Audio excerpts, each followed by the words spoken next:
on a beaucoup d'emplois qui sont précaires, des CDD, voire des CDD très courts. En fait, c'est ça qui a beaucoup changé ces dernières décennies, c'est le raccourcissement de la durée des contrats courts.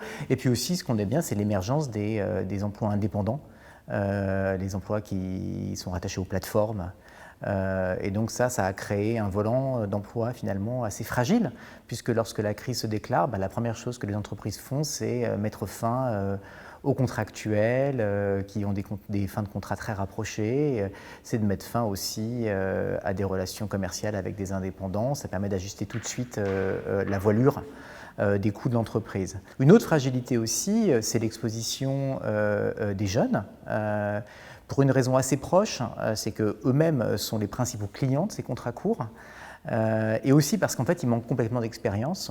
Donc en général, lorsqu'il y a un retournement économique, ils ont beaucoup plus de mal à s'insérer sur le marché du travail. Ces gens, en fait, manquent de protection, souvent de protection sociale, soit parce que la durée travaillée dans ces contrats très courts est insuffisante pour ouvrir des droits à l'assurance chômage. Et donc, il y a des gros enjeux pour essayer de sécuriser ces emplois sans totalement rigidifier et vouloir faire tomber tout le monde dans le modèle classique du salariat à temps plein.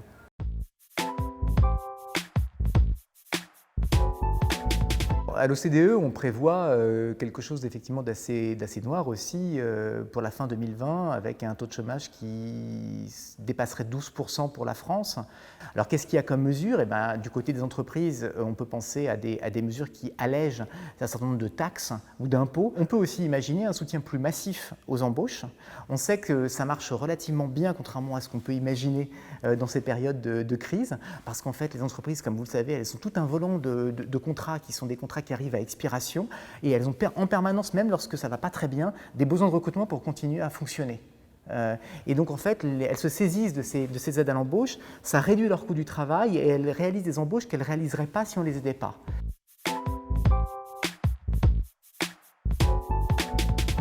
Et puis ensuite, je pense qu'il faut vraiment aider les jeunes.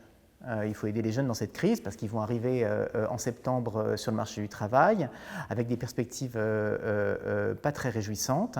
Et surtout, je pense qu'il faut aider les jeunes en plus qui ont perdu pied avec l'école. Pour eux, les subventions à l'emploi, ça ne suffit pas.